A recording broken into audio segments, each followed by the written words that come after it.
Chapter 15. Vane had hated himself before, but never like this. When he told Lamont, he had been prepared for a flood of tears. He had been prepared to spend the rest of the night soothing the boy's anguish, assuring him that nothing would change, that everything would be just fine. But Monty hadn't cried since he was 3, and even before then it proved a rare occurrence, so when no tears came, immense relief washed over Vane. And then it got worse. His little brother's eyes became distant. He grew very cold, and very still, and in a low, meek voice, he said, "Oh." Try as he might, Vane could do nothing to bring Lamont to his wits, and at last called in a physician. Then, seeing that he was useless, he left Gabranth and Drace to keep watch with the doctor and returned to the scene of the crime. Many soldiers guarded the hall to the throne room, all uneasy, trying not to quiver in their formal armor as their prince passed by. The doors remained closed, separating them from the controversy within, and as Vane neared, the last of the senators stumbled past him, escorted by armed soldiers and shouting with a combination of fury and terror, for that which angered them could well lead to their deaths. "What possible cause could we have to lay hand on the Emperor?" one cried, fighting against his restraints. Another shoved off the soldiers that stood to his sides, stomping away on his own. "A deception and an outrage. The Senate will not stand for this." Vane did not heed them, for they were the least of his concerns. He honestly could not tell if Monty was convinced, and this grated on his mind like no pain he had ever known, but the real danger lied in convincing the judges. They did have the power, all of them together, to choose the next emperor, and while not all of them thought so ill of Vane, he knew they each loved Monty with the same passion that they allotted to Arcadia herself. Perhaps more. He could not blame them for this weakness, for indeed he shared in it, but he refused to see his brother forcefully made into something he was not, and, clearly, he had been willing to take any steps necessary to ensure that such a crime did not come to pass. Upon his return to Arcades, Vane had discovered to his horror that Lamont's existence had been publicly announced, along with the explanation as to why it had been withheld from the populace in the first place. The news had not yet reached Dalmasca at that time, but the celebrations had swept the Arcadian capital, and he and Monty had been met by nearly the entire judiciary force at the aerodrome. The Emperor would certainly not have his little prince ambushed by any undercover resistance members. Vane had only briefly taken into consideration that Gramus would go to no such lengths for him, but Monty's panicked grip on his sleeve had drawn his attention from it, and while the boy quickly composed himself and released him, Vane felt him walking tight at his side the whole time, and almost thought he could hear the mortified pounding of Monty's heart, though in hindsight he wondered if he had not in fact felt only the overprotective beat of his own. He had watched the Emperor stoop painfully in spite of his creaky old bones to embrace his little boy, kiss his hair, smile, things he never did for Vane or his older brothers. Gramus doted on Monty, spoiled him rotten, and yet expected sheer perfection of Vane, regardless of its effects on his sanity and well-being, but what troubled Vane most was that he didn't even seem to recognize his own bias. He gave Vane the usual salutary nod and walked off alone with Lamont, not to return for many hours. Monty would later report with a grim expression of surrender that he was not to go to the lab anymore, and that Gramus wanted him to sit in on the next Senate meeting. He had told him about Penello, but he didn't seem to care. "He's planning something," Lamont had said sullenly. And then, turning his face to the floor and holding his head dismally, "God, I hate it when he plans things."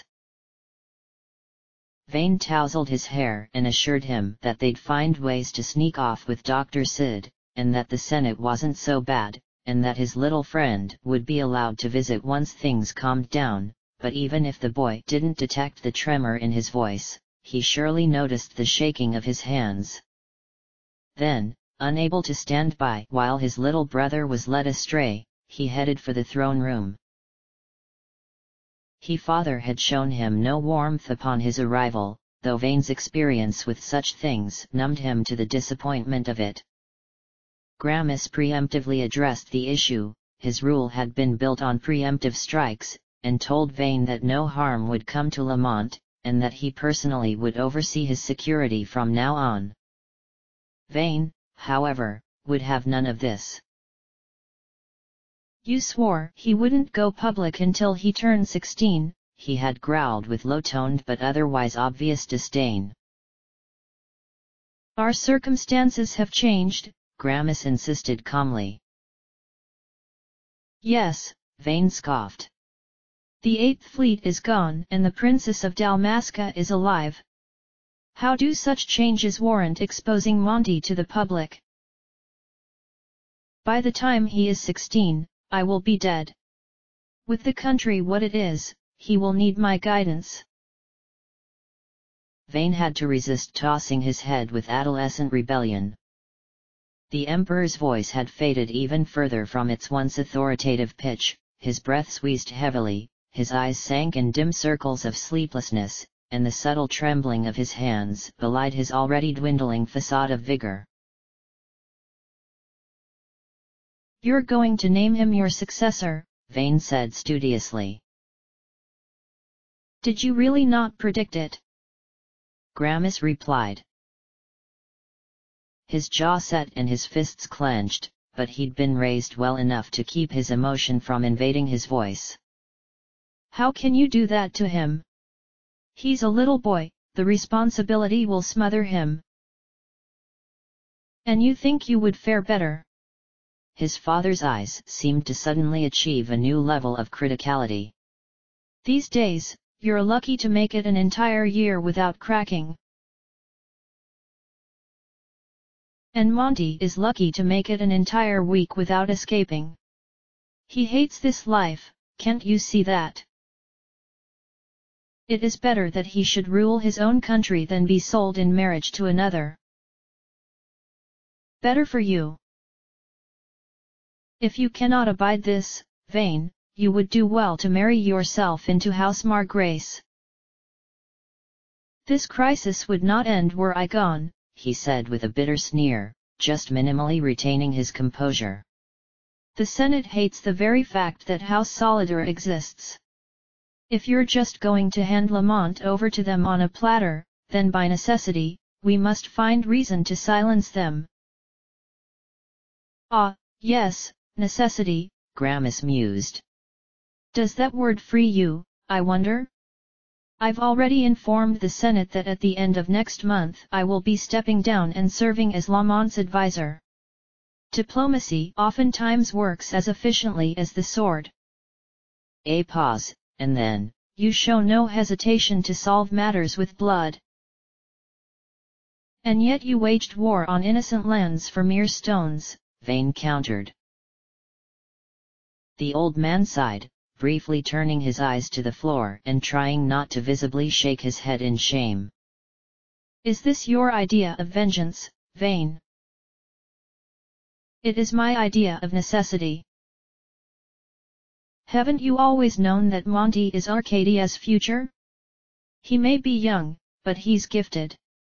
He doesn't know how to fail. But he's not your baby anymore, Vane insisted. You can't just expect him to sit back and be trained as your replacement, whether you like it or not, he has free will. He will do as he's told. Like hell he will. For God's sake, Father, you're finally given a son you love and you have no idea who he is. Gramus winced at this, but hid it well. Mind your words, Vane. Either of your brothers would have run this country into ruin with their generosity. And what do you think Monty will do? I knew your brothers, and I see now that I know you. Do you really presume that I don't know Lamont? Vane rolled his eyes. Just tell me, when you look at him, do you actually see him or do you see his mother? His mother was perfect, Gramis growled. His mother is dead, Vane snapped back. It's your responsibility to look after his well-being. You know very well he cannot handle an empire. The Emperor might have laughed were he not so furious. And you can, is that what this is about? He scoffed. Were Monty never born, I would still not entrust my legacy to you. I want this, Vane said bitterly, drawing his sword. Monty wants his own life, and he deserves it. Gramis regarded the gesture without fear or surprise. He had been expecting it for some time, but Vane had found it rather bewildering how easily he had accepted his fate, and knew with all terror that it would haunt the rest of his days. You would dirty your hands to keep his clean? The Emperor asked calmly. My hands are stained with blood, he replied. I see little reason to stay them now. When the chairman had entered the room before Vane could stage a scene, he had no choice but to remove him as well, and he eventually decided that this would work to his advantage, given the tension that had been mounting between the Senate and the Emperor over the last couple of years. Oddly, he felt a pang of pride in his work, though he had at times mistaken pride for shame and vice versa, and felt compelled to bear his father's sword, a little-known tradition in the Solidar line that he would not see passed on to Monty. He would not subject his brother to the violence that had built House Solidar over the ages. He ordered Bergen to summon Drace and Zargiboth, and spent the meantime pacing and plotting, the Emperor's blade weighing down on his hip. Drace, of course, knew exactly what had happened and certainly wouldn't have let him near Lamont, so he claimed to need a moment alone and left with no further explanation. Monty and Gabranth had been engaged in a conversation apparently of great importance, the new girlfriend, no doubt, but the look on Vane's face deadened the atmosphere before he even spoke, and Gabranth took his leave without being ordered. For a moment, Vane felt relieved that his brother had bounced back so quickly after being left in depressive wonder by their father's shrouded intentions, but this only increased the weight of his burden, causing his heart to sink that much lower when the boy failed to react to the news of what he surely, on some level, understood to be his freedom. After several minutes of this, Vane told him that he would be back, and that Gabranth, as he ordered, would stay with him until then, but his panic was only further fed by the numbness that overcame him when Monty leaned into the judge's side, though in hindsight, Vane did recall a time as a child when he himself had loved his bodyguard dearer than his brothers. Monty had told him once that Gabranth had a way of making things better, and while he normally would have ordered the Landesian to leave them, he decided that in a time like this, he had no right to think of anything other than what was best for Monty, and thus he left, summoning a doctor to care for the boy while he cared for the future. What he didn't know was that Monty had asked Gabranth to go after him. Gabranth went but reluctantly and only after seeing him to the care of the palace doctor, knowing that one of them would have to witness Vane's actions firsthand, and, given Lamont's newly attained position, that he had no right to refuse. Unfortunately, his entrance proved ill-timed, as the tension over the situation had escalated when Drace pointed out the uncanny coincidence of Vane discovering the massacre that had immediately put him on the throne. Vane knew nothing of this, Bergen insisted. He could no sooner spot a viper in the bushes. Do you truly believe that a viper hid amongst our senators? Drace scoffed. With Chairman Gregoroth as its head, Vane confirmed from the doorway in as threatening a tone as he could muster. With what dignity remained him, he confessed and passed his own sentence. A viper with many tails, Bergen added as his master neared his side. Much of the Senate is culpable. Gabranth arrived silently, already regretting having left Monty, and abandoned his helmet in the pile with the others, as had become the custom for reasons that none of them could recall. Vane paid no heed to the resounding clank, too busy with his attempts of subduing, or, with any luck, provoking, Drace. We have no choice but to strip the Senate of authority and assign powers of autocracy to myself until such time as order. Spare us your lies, she growled. It takes little effort to see the serpent coiled here before us. He rolled his eyes. Had his brother not been so fond of Drace, he would have had her killed years ago. He knew the boy could handle no more stress, but if she refused to conform, Vane feared he would have no choice. Drace, Zargiboth warned, you speak too freely. Don't tell me you join in this farce, she replied. He recoiled. She had that effect on people, but still persisted. With Rosaria poised to invade at any moment, our leader must have a free hand. I suppose Monty is no longer a prince, is he? Vane said thoughtfully. Drace glared at him. True, Monty remained next in line to the throne, but once Vane had children, he could hold no higher office than that of a steward, the office that by all rights Vane ought to currently be assuming. Surely you would not go so far? She growled. Judge Drace, said Vane, do you dare accuse me of plotting to harm my dear little brother? Your father intended to alter his will this very hour, she replied. The whole Senate will attest to it. The whole Senate meant to place Lamont on the throne and use him as a puppet while pretending to advise him, Vane contended, barely withholding a sigh.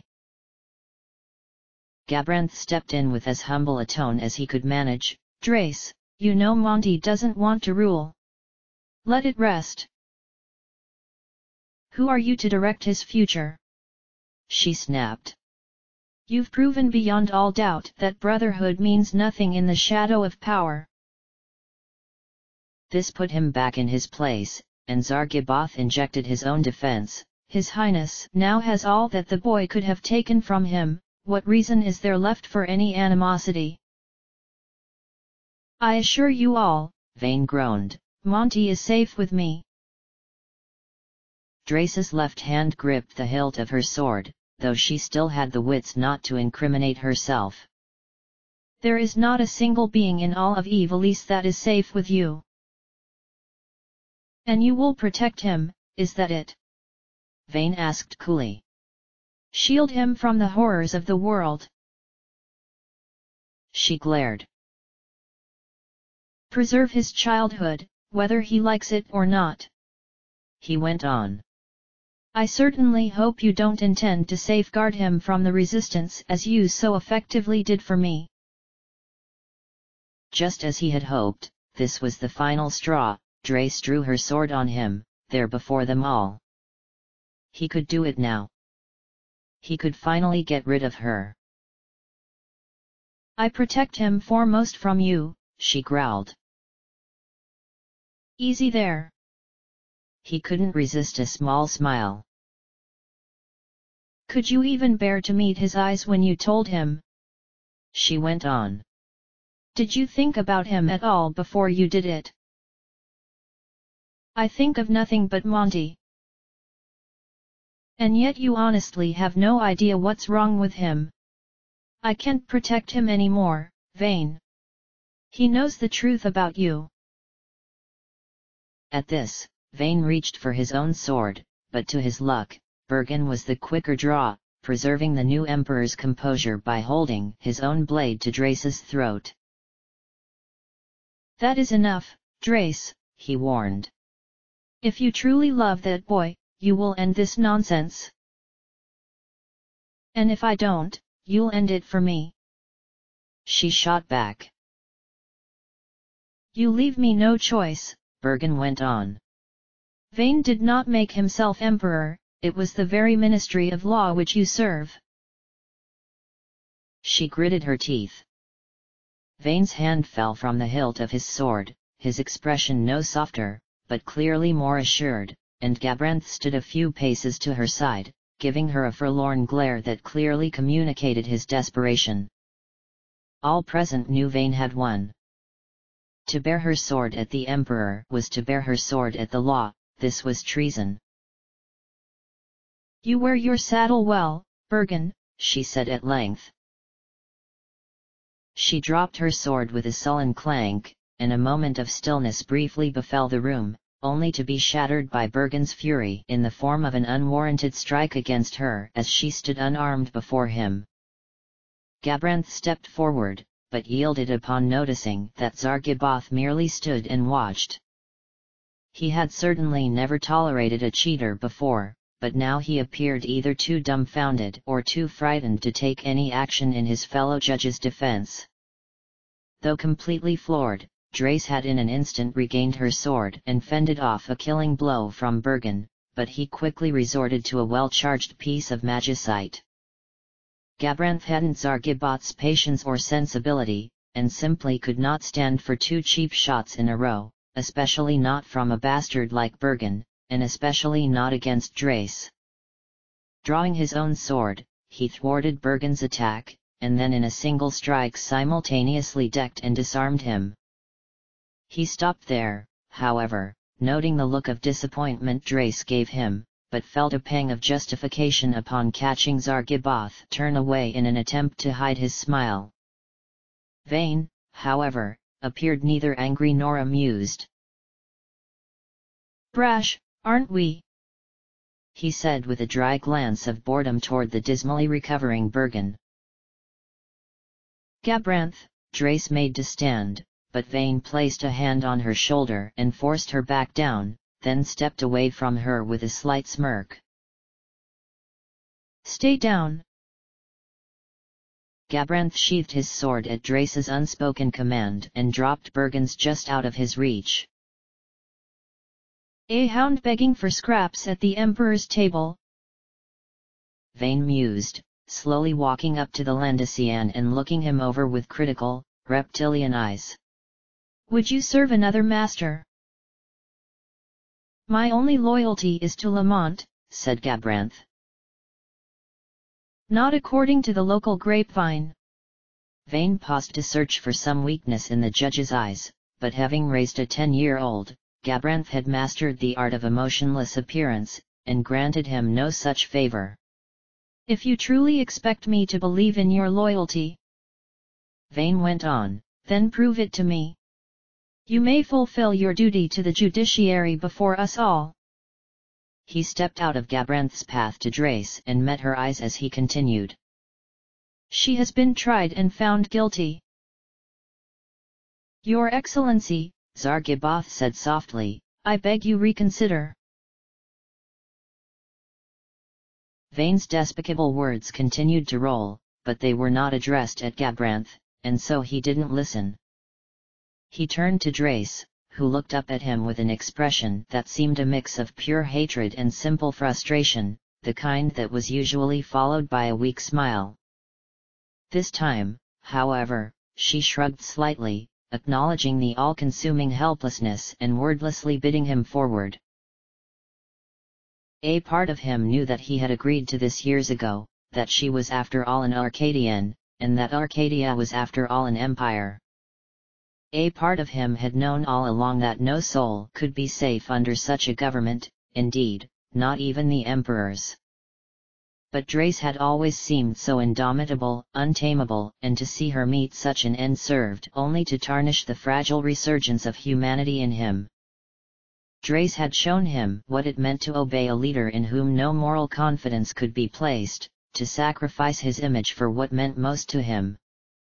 She was an imposing figure of authority, true, but she was also a fellow victim, a career soldier who had won admittance to the premier military academy in Arcadia at the age of 14 and never looked back, an invaluable source of happiness to Monty.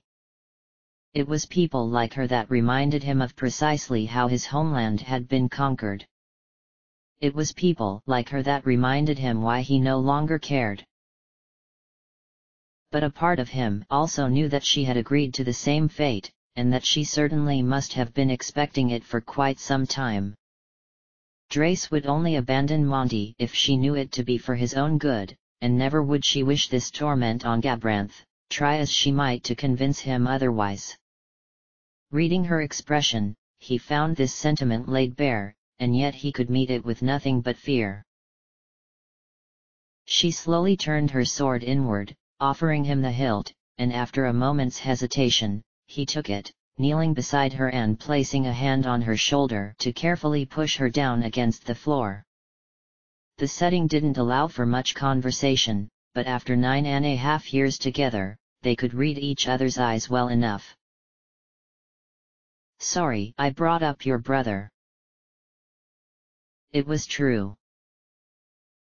"Don't look so guilty." "I can't do this." "You're going to do this." "No." "Do it." Noting the horror that shone in his eyes, she took hold of the blade and set it at her throat. "That's an order, by the way." He turned away, shaking his head. "Don't be like that. Better to die than to serve a house of shame." "Drace." Her gaze momentarily focused on Vane, and seeing that he was distracted while Zargiboth pleaded for her life and Bergen justified her execution, she risked reaching up to touch Gabranth's face. "There is no hope for me," she told him with gentle resolve. "You have to maintain your position, to protect Monty." Still, he hesitated. The blade fondled the vein. It would sever her spinal cord, go straight down through her heart. If she felt any pain at all, it would be quick. "Forgive me." "There is nothing to forgive." "I love you." "I love you, too." The sword slid down with expert speed, and her hand fell to the floor. Against his will, he memorized the weak sigh that accompanied her final breath. The conversation behind him fell silent, and Vane stepped to his side, glowering over him, a nauseating expression of pride flickering in his eyes. "Your loyalty is moving," he said at length. "However, in good conscience, I don't see how I can entrust my brother to the protection of someone so heartless." A hush descended once more, all three judges staring at Vane uncomprehendingly, doubting that he would burden his little brother so greatly in one day, but suddenly beginning to believe that he just might do it. "Vane," Bergen warned quietly. "Monty's been getting into increasing amounts of trouble all his life," Vane went on. "It's about time he moved past the influence of his bodyguards and found some decent role models." "Bodyguards?" Gabranth scoffed. "I have raised Monty from the time he could barely crawl." "You and Drace." "My lord, please. You can't take him away from me." Vane smiled tiredly. "I'll think about it." And with that, he strode effortlessly out of the room, bidding the judges over his shoulder to clean things up before he returned. He did to a certain extent regret his actions, but his choice was indeed a difficult one to make: kill his father, or kill his brother. Only briefly had he considered his options, but thought not of taking the second. Monty was the only one who made him feel human, the only one who ever offered him unconditional love. His father's domineering austerity had often led him to unimaginable lows, and his mother's expectations never ceased to demoralize him, but Monty's mere presence alone expelled such sorrows. Truly, his brother's laugh could light up a room, and his tears break even the toughest hearts, and his gentle brown eyes, ever loving and ever hopeful, had never failed to warm him to his very soul.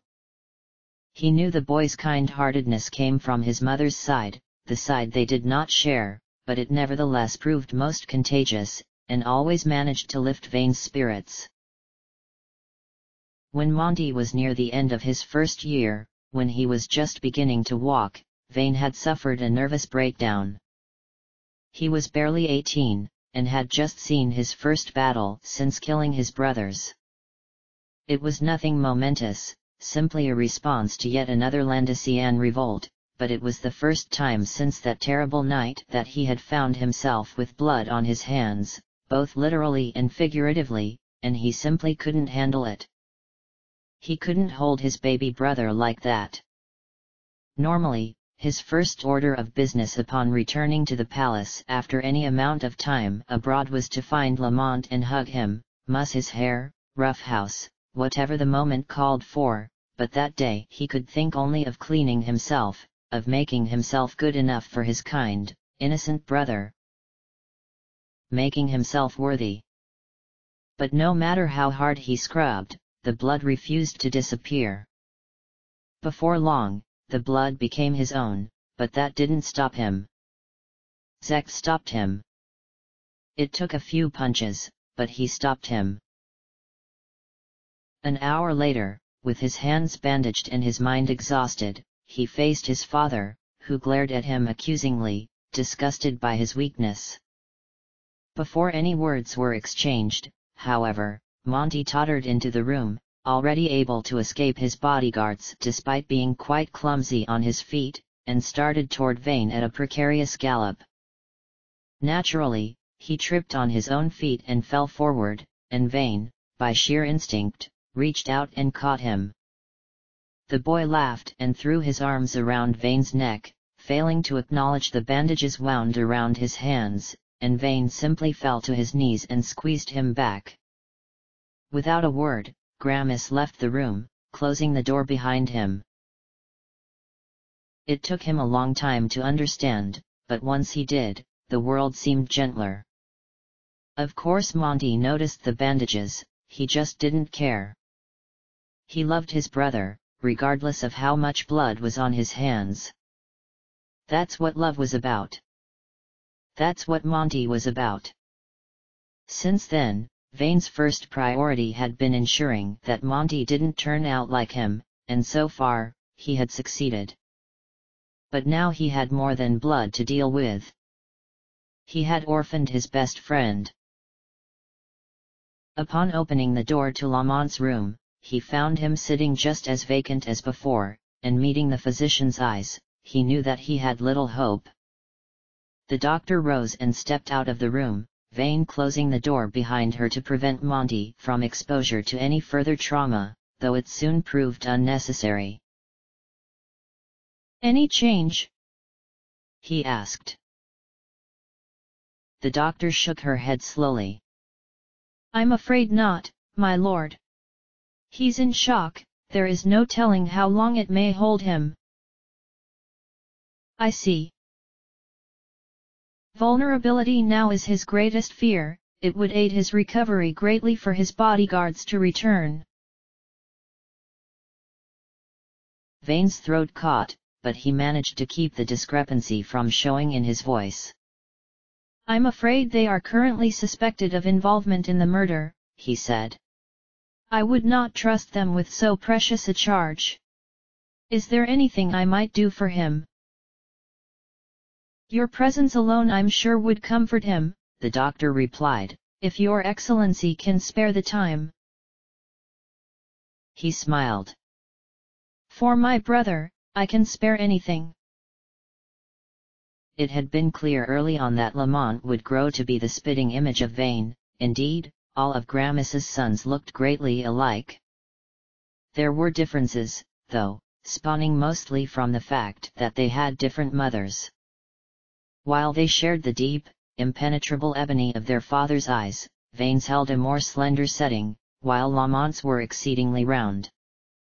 Likewise, both had their father's impossibly shiny black hair, but Vane's held a tight curl about it, and Lamont's only faintly waved.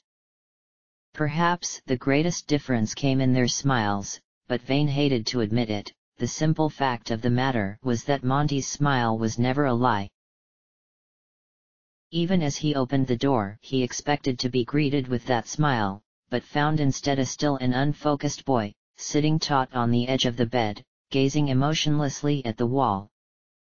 When he was a baby, Drace and Gabranth had always taken shifts on night duty, and Gramis had made a point to be available during the day, but Monty had on occasion cried while only Vane was near enough for comfort, and he had always had success in calming him. Now, however, things were different. Back then, all it took was his presence, a hug, and some soft words would quickly transform the wriggling, squealing beast into the familiar hot little bundle against his heart, the warm breath washing over his shoulder, the silky hair tickling his ear. Now it would take explaining, understanding, bravery. Now he needed the opposite effect. The calmness was there, wearing on him heavily, but there was no spark, no consciousness. The boy was as a thing lifeless, and Vane had only himself to blame. Closing the door behind him, Vane took a few hesitant steps forward, looking Monty over with remorseful concern. "Lamont? Feeling any better?" Silence. With a sigh, he sat beside his brother and spoke with an admittedly forced tone of gentility. "I guess not. Several arrests have been made. We fear Chairman Gregoroth and Judge Drace may have been the ringleaders." The child's jaw set tightly, and his knuckles paled as his grip on the edge of the mattress intensified, but his eyes remained empty, playing skillfully on Vane's guilt. "Monty, please, what do you want me to say? I know you and Father were very close, but you were aware of his illness, his age. He hadn't much more time as it was. I thought you were prepared for this." Still nothing. "There's no shame in crying, you know." Even if he'd had the strength to speak, Lamont had nothing to say to his brother, but Vane kept up his coaxing, hoping for any sign of recovery. He would, after all, have to discuss the day's events at length with the boy before he could be sure it was safe to let him live. Now that he couldn't handle. That was his worst nightmare. "I've been thinking," he continued awkwardly, venturing to pass his hand over Monty's hair a few times. "Now that they've made me emperor, Robin Astor will need a new consul. That's where you're, friend who's a girl lives, isn't it? Gabranth and Zargiboth could handle things until you're old enough. You can have your run of the palace, make lots of new friends. Or we could arrange something more common, if you wish, like you were never royalty at all." Monty continued to stare blankly across the room. "You're just not hearing me, are you?" With a sigh of resignation, he slowly pulled the boy against him and held him snug, causing him to release his iron grip on the blankets, although he still remained rigid and otherwise unresponsive. Vane couldn't help but smile sadly. "Good.